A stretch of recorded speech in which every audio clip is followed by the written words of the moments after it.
이라크 전쟁 비용을 충당하기 위해 소득의 10%의 전쟁 세금이 부과된다고 합니다. 미국은 9.11 테러를 당했고 이에 대응해 아프가니스탄에 진입했습니다. 그런데 그 후 정부는 9.11 공격과 무관한 별도의 국가로 진입하고자 했습니다. 현재까지 테러와의 전쟁 비용은 13조 달러로 추산됩니다. 리날드는 리날든 투자 전략의 창립자이자 베스트셀러 책 부서진 돈, 브로큰 머니의 저자입니다. 그녀는 거시경제, 시장, 비트코인 분야에서 선도적인 목소리를 내고 있습니다. 이제 사람들이 시스템의 결함을 깨닫고 있는 이유를 설명해 주실 수 있나요? 처음부터 시스템에는 상당한 단점이 있었습니다. 시간이 지나면서 시스템이 점점 더 불안정해지면서 그 단점들이 점점 더 자주, 더 분명하게 드러나고 있습니다. 그래서 사람들이 깨어나고 있는 겁니다. 시청자들이 이 모든 것에서 무엇을 가져가야 할까요? 부서진 시스템에 대한 가장 큰 그림을 말해준다면요? 현재 시스템은 기본 장부에서 돈이 비효율적이라는 전제 위에 구축되어 있습니다. 그 위에 더 효율적인 층들이 쌓여 있고 대개 국가가 이를 승인합니다. 왜냐하면 중앙화하면 국가가 쉽게 장악할 수 있기 때문이죠. 모두가 이 중앙화된 효율적 장부를 사용하고 있는데 그 이유는 더 나은 대안이 없었기 때문입니다. 비트코인은 무엇일까요? 비트코인은 가치가 훼손되지 않는 돈, 국경을 넘어 흐르는 돈, 검열하기 매우 어려운 돈입니다. 그게 전부입니다. 돈 게임을 100번 반복하면 항상 같은 결과로 끝난다고 하셨는데 비트코인은 그 사이클을 깰 수 있을까요? 흥미로운 점은 100번 반복하더라도 결국 비트코인 같은 무언가가 등장할 거라는 점입니다. 저는 이미 현 시스템의 많은 문제를 어렴풋이 알고 있었습니다. 제가 처음 투자한 건 어린 시절 금과 은 동전이었어요. 그래서 인플레이션이 장기적인 문제라는 걸 알았고 공공부채가 다른 나라들에서도 심각한 수준에 이르면 역사적으로 보면 대개 인플레이션으로 해결된다는 것도 알았습니다.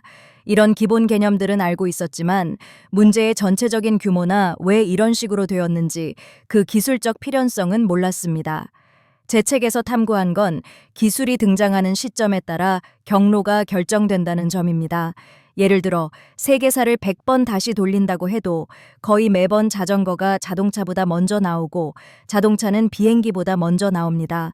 후자는 이전 기술에 기반을 두고 더 발전한 것이기 때문이죠. 정보 전송에서도 비슷한 일이 일어났습니다. 전신이 나오기 전에는 대부분의 기술, 예를 들어 화폐 거래는 물리적 이동 속도에 맞춰 움직였습니다. 장거리 고대 역폭 정보를 인간, 배, 말이 이동하는 속도보다 빨리 보낼 수 없었죠. 그래서 당시 돈은 그 과정을 더 효율적으로 만들려는 시도였습니다. 아날로그 암호화 기술, 종이 제본, 인쇄술 등이 돈을 더 빨리 이동시키는 방법이었죠. 하지만 전신이 발명되고 특히 1860년대에 널리 배포된 이후 저는 그때가 돈이 정말로 부서지기 시작한 시점이라고 봅니다. 그때 처음으로 정보 전송이 거의 즉각적이 되었지만 금과 같은 물리적 결제는 여전히 느렸습니다. 전신은 1840년대에 발명되었지만 1860년대까지 널리 배포되지 않았고 완전히 자리 잡은 건 20세기 초였습니다. 그 후 라디오, 인터넷 등 더 빠른 통신 방식이 등장했죠. 1860년대 서구 세계가 대서양 케이블로 연결된 시점부터 2009년까지 즉각적인 거래는 가능했지만 결제는 그렇지 않았습니다. 이를 해결하려면 중앙화가 필요했고 우리는 그 장부에 너무 의존하게 되면서 돈이 무엇인지 정의하게 되었습니다. 놀랍게도 화폐가 실패해도 200개국 중 근본위제로 돌아간 나라는 없습니다. 화폐가 실패하면 새 화폐를 만들거나 달러로 전환하죠. 금은 순간 이동할 수 없기 때문입니다.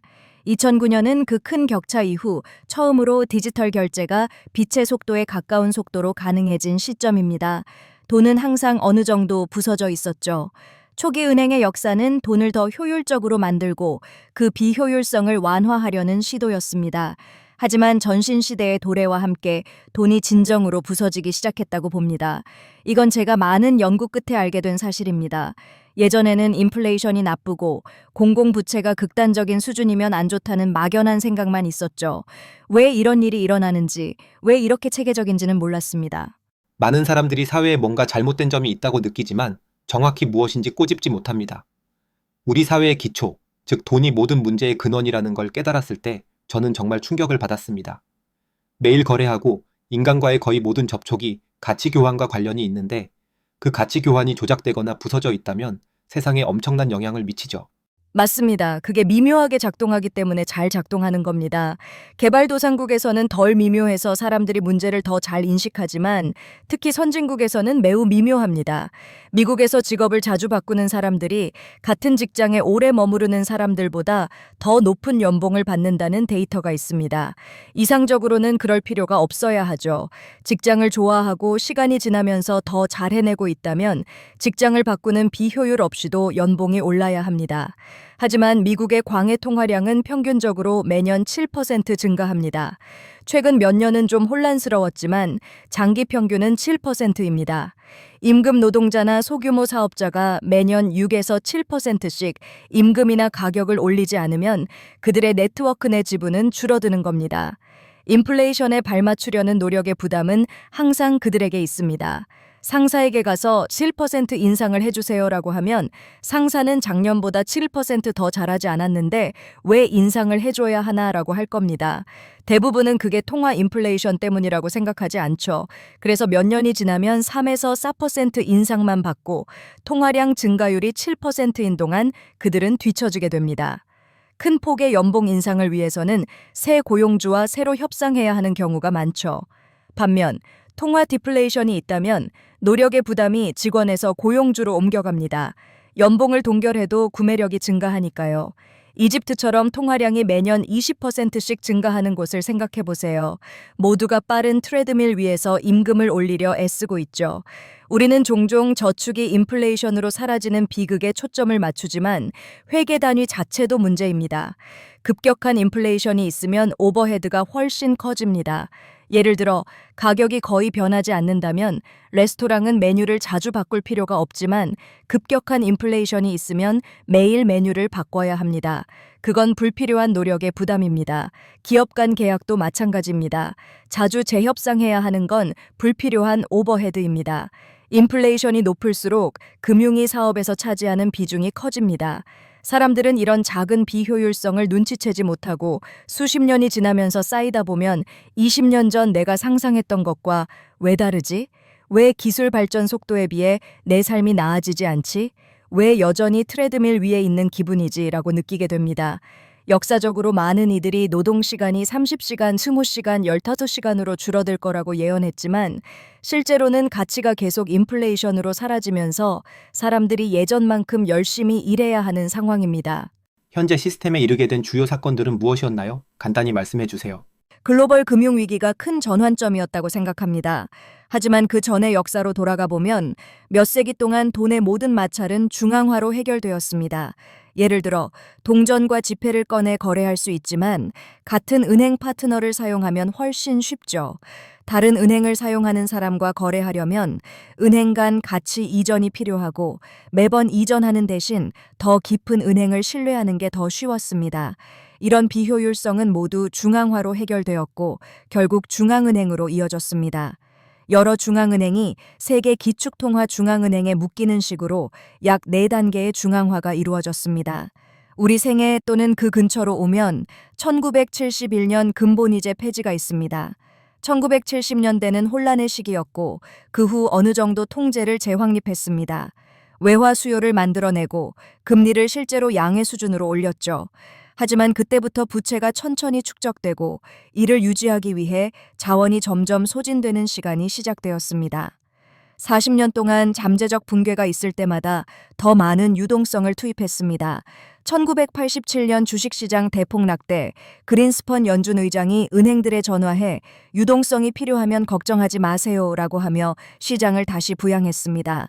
1990년대 후반 닷컴 버블 때는 장기자본관리라는 거대 펀드가 환율 차이로 큰 손실을 입었고 연준이 여러 은행을 조직해 구제했습니다. 이는 닷컴 버블이 터질 때까지 시장에 유동성을 제공했습니다.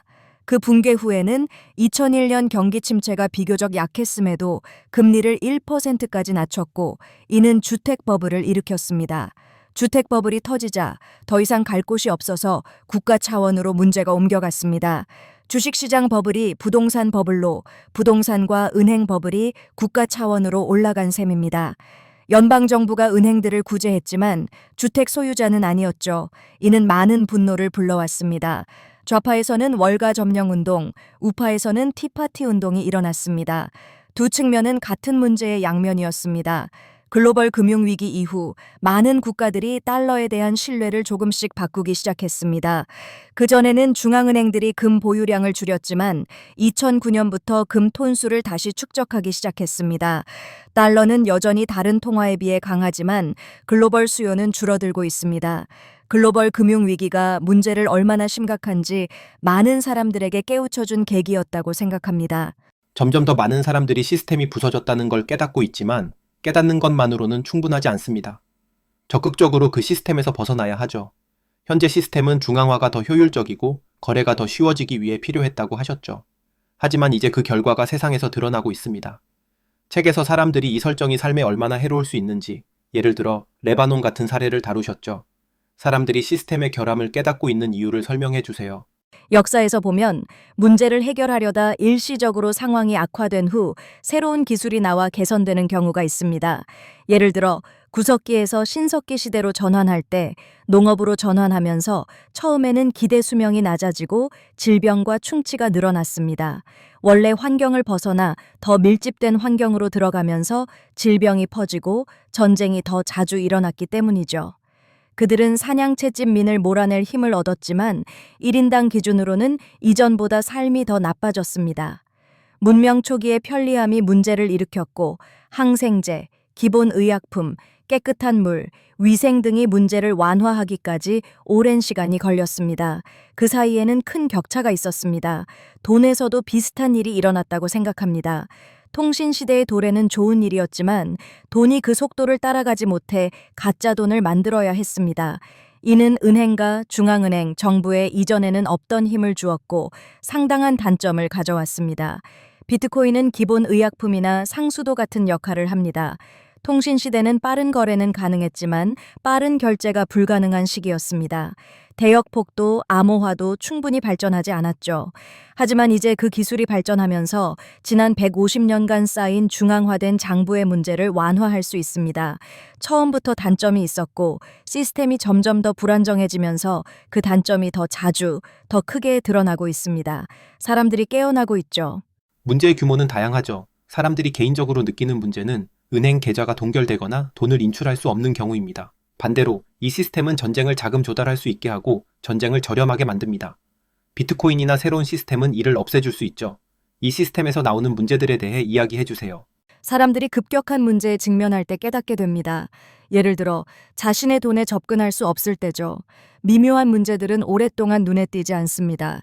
은행과 중앙은행에 의존하기 전에는 가치 훼손이 느린 과정이었습니다.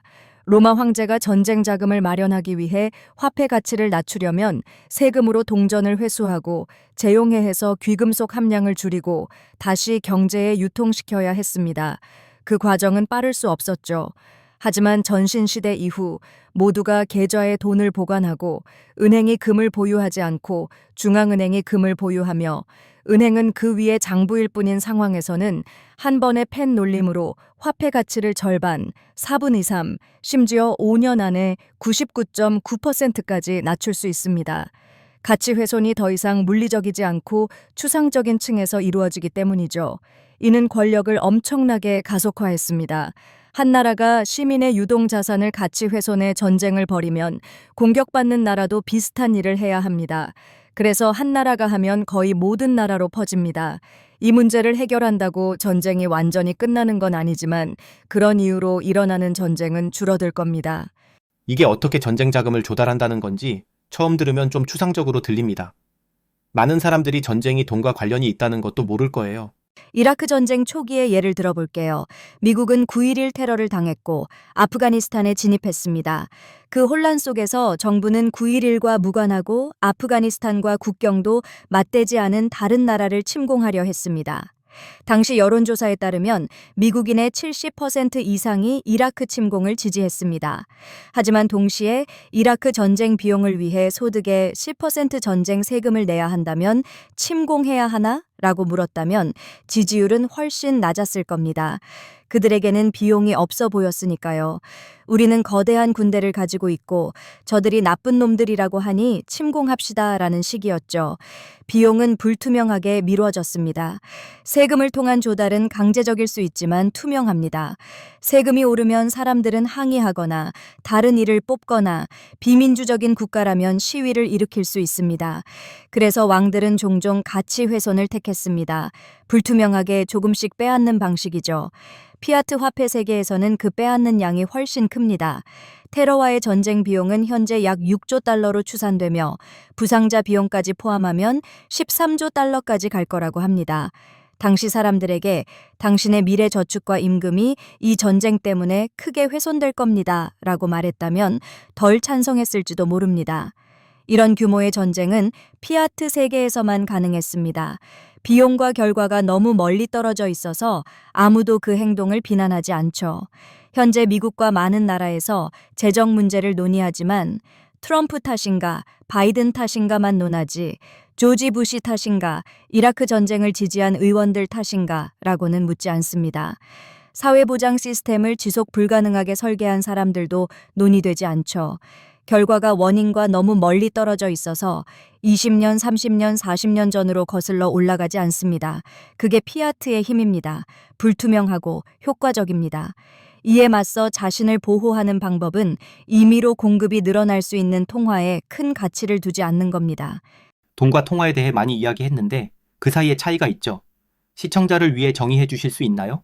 사람마다 정의가 다르고 이 주제에 대해 까다롭게 구는 사람들도 있습니다. 기본적으로 저는 돈을 그 자체로 존재하는 것이라고 정의합니다. 예를 들어 금은 돈입니다. 특히 세상의 금을 돈으로 인식하는 세계에서는요, 은도 돈입니다. 반면 금으로 교환 가능한 증서나 아무것도 담보하지 않고 세금 정책으로 강제되는 것은 통화에 가깝습니다. 교환의 매개로 사용되는 최종 도구가 돈이고 어떤 경우에는 둘 다입니다. 금화나 은화를 거래에 사용하면 돈이자 통화죠. 하지만 다른 경우에는 구분됩니다. 돈은 자연적으로 발생하는가 아니면 위에서 강제되는 현상인가에 대한 오랜 논쟁이 있습니다. 역사를 보면 대부분은 아래에서 위로, 즉 자연적으로 발생합니다. 위에서 강제된다고 해도 그건 특정 관할권 내에서만이고 글로벌 차원에서는 여전히 경쟁해야 합니다. 예를 들어 이집트나 아르헨티나, 레바논에서 달러 암시장이 있습니다. 달러는 위에서 강제된 통화지만 싱가포르 달러나 중국 위안이 아니라 달러로 암시장이 형성되는 건 네트워크 효과와 글로벌 경쟁의 결과입니다. 케인즈주의자들은 돈은 정부가 발행해야 한다고 반박할 텐데요.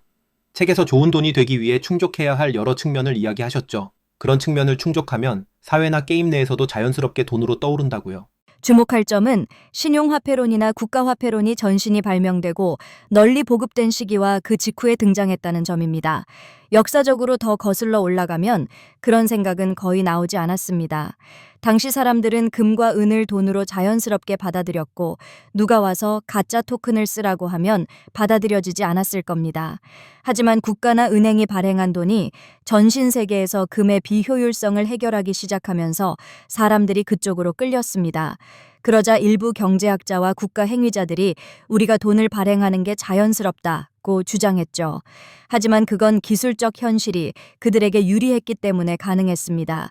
피아트만큼 빠르게 움직이면서 중앙기관이 발행하지 않는 돈이 등장하면 그 주장은 구식이 됩니다. 기술이 어느 시점에 있는지에 따라 논쟁의 유리한 쪽이 바뀝니다. 전신 이전에는 그런 주장을 하기가 어려웠고 전신이 나왔지만 비트코인이 없던 시기에 그 이론들이 주류가 되었습니다. 비트코인 이후에는 그에 반하는 르네상스가 일어나고 있습니다. 기술 의존도가 매우 높죠. 돈이 기술과 매우 밀접하게 연관되어 있죠. 과거에는 라이스톤 같은 것도 있었지만 기술이 발전하면서 돈도 구식이 되었죠. 더 쉽게 만들 수 있게 되고 작업 증명이 필요 없어졌으니까요. 오랫동안 그런 일이 있었습니다. 돈과 관련된 기술에는 두 가지 경로가 있습니다. 하나는 물리적 돈입니다. 곡물, 조개, 돌, 가축 같은 것들은 시간이 지나면서 구식이 되었고 세 개는 금과 은으로 수렴되었습니다. 금과 은은 경쟁하는 돈과 마주칠 때마다 이겼습니다. 금과 은 보유자는 다른 돈의 가치를 훼손할 수 있었지만 반대로는 불가능했고 금과 은 보유자들끼리도 급격히 가치를 훼손할 수 없었죠. 동시에 추상화 기술도 발전했습니다. 금과 은을 더 빨리 이동시키는 방법이죠. 종이, 제본, 아날로그 암호화 기술 등이 등장했습니다. 돈 교환소에 금을 맡기고 다른 도시에서 교환 가능한 증서를 받으면 운송이 쉬워졌죠. 이를 위해 증서가 위조되거나 복제되지 않도록 아날로그 암호화가 필요했습니다. 인쇄술은 이런 암호화를 더 싸고 확장 가능하게 만들었습니다. 이후 전신, 전화 시스템, 인터넷이 또 다른 층을 추가했습니다. 이들은 금을 돈으로써 처음으로 위협했습니다. 초기 시대에는 단단함이 중요했지만 전신 이후로는 속도가 변수가 되었습니다. 처음으로 부드러운 돈이 단단한 돈을 이겼습니다. 충분히 단단하고 더 빠르며 국가의 힘이 뒷받침되었기 때문이죠. 이는 한 관할권에서만 이긴 게 아니라 전 세계 모든 관할권에서 몇 세대에 걸쳐 이겼습니다. 하지만 이제 디지털 결제와 인터넷, 디지털 네이티브 돈이 등장하면서 피아트만큼 빠르고 금보다 단단한 돈이 나왔습니다. 이제 어떻게 될지 지켜볼 일입니다. 시청자들이 이 모든 것에서 무엇을 가져가야 할까요? 부서진 시스템에 대한 큰 그림을 말해준다면요? 현재 시스템은 기본 장부에서 돈이 비효율적이라는 전제 위에 구축되어 있습니다. 그 위에 더 효율적인 층들이 쌓여 있고 대개 국가가 이를 승인합니다. 중앙화하면 국가가 쉽게 장악할 수 있죠. 모두가 금을 7개 은행에 보관하고 있다면 국가는 그 7개 은행에 가서 이제 우리가 금을 보관할게요 라고 하면 됩니다. 그게 기본 장부입니다. 그래서 시스템이 그렇게 발전해 왔습니다. 지금 부서진 점은 모두가 더 나은 대안이 없어서 이 중앙화된 효율적 장부를 사용하고 있다는 겁니다. 세계에 160개의 통화가 있고 각각은 방화벽으로 둘러싸여 있습니다. 마치 아케이드나 카지노에 들어가서 그 안에서만 통용되는 칩이나 토큰을 받는 것과 같죠. 그 지역 밖에서는 가치가 급격히 떨어집니다. 달러를 제외한 거의 모든 통화는 해당 관할권 밖에서는 거의 쓸모가 없습니다. 특히 상위 5개 통화 외에는요, 사람들은 이런 지역 독점에 갇혀 있습니다. 독점이 나쁘다고 생각하면서도 통화 독점은 당연하게 받아들여집니다. 기술이 그렇게 바뀌었기 때문이죠.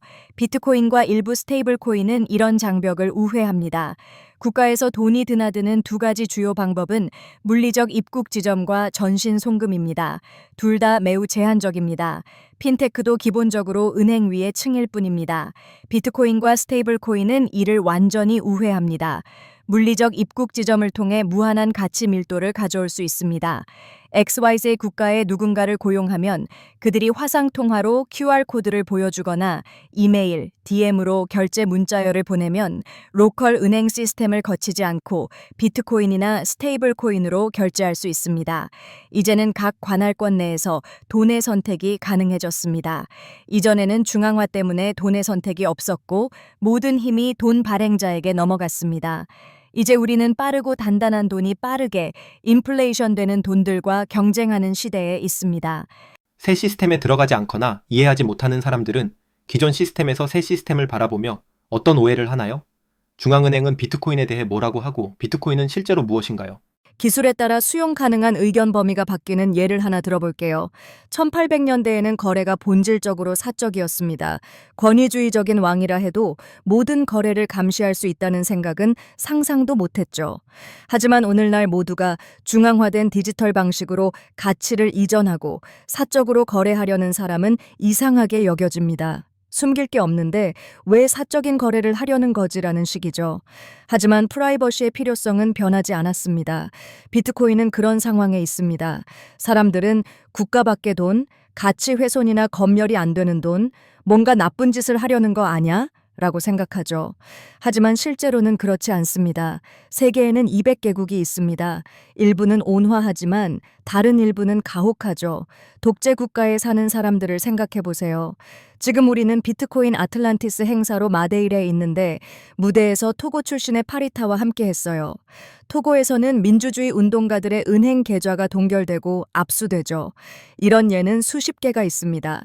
비트코인이 가치가 없다고 생각하는 사람들은 대개 특권적인 환경에 사는 사람들입니다. 미국에서는 시스템의 미묘한 문제를 느끼더라도 결제가 어렵다고 매일 느끼지 않죠. 저축을 S&P 500에 투자할 수도 있고요. 하지만 많은 국가에서는 통화 가치가 더 빨리 훼손되고 아프리카에는 40개 이상의 통화, 라틴 아메리카에는 30개 이상의 통화가 있어 거래의 마찰이 큽니다. 비트코인은 가치가 훼손되지 않고 국경을 넘어 흐르며 검열하기 매우 어려운 돈입니다. 네트워크를 검열하려면 높은 비용이 들죠. 비트코인은 이동 가능한 돈입니다. 스스로 보관할 수 있고 중앙기관이 임의로 가치를 훼손할 수 없습니다. 불법 행위를 하면 법집행기관이 자원을 투입해 막을 수 있지만 그들은 자원을 들여야 하고 법의 테두리 밖에서 임의로 돈을 동결할 수는 없습니다. 이는 힘을 사람들에게 더 가깝게 돌려줍니다. 디지털 시대에는 프라이버시 침해가 너무 쉬워졌습니다. 대규모 데이터베이스는 AI로 정보를 정리하고 기본값은 비공개가 아닙니다. 암호화는 디지털 세계의 벽과 문을 다시 세우는 것과 같습니다. 비트코인도 마찬가지로 기본값을 비훼손성과 검열 저항으로 만들고 이를 방해하려면 비용이 들게 합니다. 과거에는 프라이버시 침해가 비쌌지만 이제는 비트코인이 그 비용을 다시 부과하는 셈입니다. 기술이 발전했지만 돈이 기술을 따라가지 못했고 비트코인이 이제 그걸 따라잡고 있다고 볼 수 있죠. 농업을 알아내기 전에 상수도와 기본 의약품을 알아내지 못한 것과 비슷하다고 생각합니다. 그건 힘든 시기였죠. 많은 사람이 좁은 공간에 모여서 위생수단이 부족했으니까요. 우리는 거래를 빛의 속도로 처리할 대역폭은 있었지만 결제를 빛의 속도로 처리할 대역폭은 없었습니다. 그걸 해결하는 데 150년 이상이 걸렸죠. 이제 우리는 그 지점에 도달했습니다. 반도체, 에너지 등 많은 것이 삶을 훨씬 낫게 했지만 돈은 약한 고리였습니다. 그 시대의 질병이 문제였던 것처럼 지금은 돈이 문제입니다. 이제 화폐 기술의 상수도와 기본 의약품에 해당하는 새 시대에 들어설 수 있습니다. 더 이상 이 로컬 최대값에 갇혀 있지 않아도 됩니다. 비유적으로 제가 160개 통화라는 아케이드에 있다고 해볼게요. 거기에 비트코인 ATM을 도입하면 경험이 어떻게 바뀔까요? 어디를 가든 높은 확률로 사용할 수 있는 돈을 생각해 보세요. 비자 카드를 떠올릴 수도 있지만 그건 신뢰 사슬에 의존합니다. 사기 방지 트리거가 작동하면 카드가 차단될 수 있고 외국에서 곤란해질 수 있죠. 직접 소유할 수 있는 자산 중에서는 달러나 금화가 상위권입니다. 달러는 전 세계 어디서나 상점에서 바로 쓰거나 로컬 통화로 바꿀 수 있는 브로커를 찾을 수 있습니다. 금도 마찬가지로 바로 쓸 수는 적지만 변환 지점이 많습니다. 유로, 은화 등이 그 다음이고 그 이후로는 급격히 떨어집니다. 예를 들어 노르웨이 통화를 뉴저지에서 가져도 할 수 있는 게 거의 없습니다. 이집트 통화도 마찬가지입니다. 1억 인구의 나라지만 뉴저지에서는 변환 지점이 적고 비용이 많이 듭니다. 160개의 통화 아케이드가 있고 금이나 달러 같은 소수의 돈이 그 사이를 흐르며 모든 아케이드에서 돈으로 인정받습니다. 비트코인은 빠르게 그중 하나가 되고 있고 시간이 지나면 아마도 최고가 될 겁니다. 뉴저지, 노르웨이, 이집트에서 비트코인으로 할 수 있는 게 약한 통화들보다 많습니다. 아직 금이나 달러 수준은 아니지만 15년이라는 짧은 시간 안에 이미 상위 10개, 어쩌면 상위 5개 돈에 들었습니다. 마데일의 비트코인을 가져오면 변환하거나 쓸 수 있는 곳이 많습니다. 이는 전 세계 여러 지역에서도 마찬가지입니다. 비트코인은 약한 통화들을 대체하고 점점 더 위로 올라가고 있습니다. 사람들은 점점 더 많은 유동 자산을 로컬 통화 대신 비트코인으로 보유할 겁니다. 돈 게임을 100번 반복하면 항상 같은 결과로 끝난다고 하셨는데 비트코인은 그 사이클을 깰 수 있나요? 흥미로운 점은 100번 반복하더라도 결국 비트코인 같은 무언가가 등장할 거라는 점입니다. 어떤 시나리오에서는 세계가 핵무기로 자멸해서 기술이 100년 뒤로 돌아갈 수도 있죠. 하지만 인터넷으로 연결된 세계에 도달하면 좋은 디지털 가치가 필연적으로 등장합니다. 첫 번째가 사기일 수도 있습니다. 사토시가 똑똑했지만 사기꾼이었다면 두 번째가 더 나았을 수도 있죠. 하지만 암호화와 대역폭이 이 수준에 도달하면 무언가가 나옵니다. 비트코인 이전에 데이비드 차움이 1980년대 초 분산 장부나 데이터베이스에 대한 논문을 발표했고 작업 증명과 해시캐시가 발명되었으며 재사용 가능한 작업 증명 토큰이 나왔지만 중앙 서버에 의존했습니다. 사토시가 이를 분산화하고 처리 속도 증가를 고려한 제어 루프를 만들어 비트코인을 완성했습니다. 충분한 기술이 있다면 비트코인은 다시 등장할 겁니다. 구석기에서 신석기로, 그리고 탄화수소를 발견하고 농업을 기계화하면서 더 적은 사람이 농업에 종사하고 더 많은 사람이 의약품과 상수도를 개발하는 것과 비슷합니다. 운석 충돌 같은 방해가 없다면 결국 디지털 가치를 재창조하고 권력 구조를 위협하게 됩니다. 어떤 타임라인에서는 초기 행위자가 좋지 않아 더 오래 걸릴 수도 있지만 우리는 사토시가 매우 윤리적이고 잘 설계된 방식으로 비트코인을 만든 꽤 좋은 타임라인에 있다고 생각합니다. 비트코인을 발견한 후 삶이 바뀌셨나요? 조작되거나 부서진 돈으로 사는 삶과 진짜 작동하는 돈으로 사는 삶은 다르다는 주장이 있을 수 있죠. 저는 미국 출신이라 다른 많은 지역에 비해 돈 문제가 덜 노골적입니다. 이미 공학 관리자로 일하고 있었고 주식시장에 적극적으로 투자하고 있었죠. 그래서 삶이 크게 바뀌지는 않았습니다. 하지만 그때 제 금융 작업은 시스템의 문제를 설명하는 데 집중되었고 해결책은 없었습니다. 비트코인은 많은 문제에 대한 해결책을 제시했고 현재 시스템에 대한 낙관적인 시각을 추가해 주었습니다. 제가 전 세계를 돌아다니며 이야기하는 유일한 자산이 비트코인이에요. 지금 마데일의 비트코인에 대해 이야기하러 왔죠. 비트코인에 대한 공통된 관심 덕분에 알게 된 친구들이 많습니다. 비트코인 회사 이사회에 참여하고 에고데스 캐피털이라는 비트코인 벤처펌의 제너럴 파트너로 활동하는 것도 비트코인 네트워크와 자산이 존재하기 때문입니다. 질적인 측면에서 확실히 영향을 미쳤고 전통 금융보다 비트코인에 더 집중하고 싶은 욕구도 비트코인 때문에 생겼습니다. 사람들은 어떻게 한 시스템에서 다른 시스템으로 넘어갈 수 있을까요? 그냥 $10를 비트코인에 넣으면 되나요? 비트코인에 대해 배워야 하나요? 부서진 돈에서 비트코인으로 삶을 업그레이드 하려면 어떤 접근이 필요할까요? 어디에 사는지, 비트코인에 대해 얼마나 아는지에 따라 다를 겁니다. 먼저 배우는 게 중요합니다. 좋은 책이나 무료 온라인 기사가 많습니다. 사람들이 비트코인에 얼마를 투자해야 하나? 라고 물으면 유동자산 대비 비율은 0을 제외하고는 잘못된 숫자가 없다고 생각합니다. 0은 잘못된 숫자입니다. 비트코인을 조금이라도 보유하는 게 첫걸음입니다. 비트코인의 변동성을 견디고 위험을 감수할 수 있는 능력은 비트코인에 대한 지식과 확신에 달려 있습니다. 초보자에게 순자산의 절반을 비트코인에 넣어라고는 하지 않겠습니다. 70% 하락이 오면 겁먹고 바닥에서 팔아버릴 테니까요. 그건 비트코인에 전혀 투자하지 않은 것보다 나쁩니다. 자신이 배운 정도에 맞는 비율로 시작하세요. 충분히 보유하게 되면 셀프 커스터디 하는 게 좋습니다. 장기적으로 타임체인에 보관하세요. 결제 지갑을 시험 삼아 사용하거나 지역 모임에 참여할 수도 있습니다. 전 세계적으로 풀뿌리 허브가 형성되고 있습니다. 초기 사례로 엘살바도르의 비트코인 비치가 있고 비트코인 에카시, 비트코인 정글, 아프리카 비트코인 컨퍼런스, 인도네시아 비트코인 컨퍼런스, 마데이라 등이 있습니다. 이런 허브는 비트코인 사용자가 충분히 모여 상점 수용이 시작되고 커뮤니티용 자체 보관 지갑이 생기는 곳입니다. 자신의 나라에서 이런 허브를 찾아 참여하거나 없으면 시작해보세요. 비트코인에 대한 미래의 희망은 무엇인가요? 비트코인이 계속 발전하기를 바랍니다. 프라이버시, 확장성, 사용 편의성에서 아직 개선할 여지가 있습니다. 인터넷이 수십 년에 걸쳐 구축되었듯이 비트코인도 시간이 필요합니다. 인터넷이 바뀐 결정적 순간은 브라우저가 나와 비프로그래머 소비자에게 접근성을 열어준 때였죠. 비트코인은 이제 그 브라우저 순간에 가까워지고 있다고 생각합니다. 사용 편의성이 꽤 합리적인 수준에 도달했고 일반인도 너무 복잡하게 생각하지 않고 시작할 수 있습니다. 아직 개발할 게 많지만 모멘텀과 기술적 기반이 있습니다. 많은 것에 대해 기대하고 있습니다.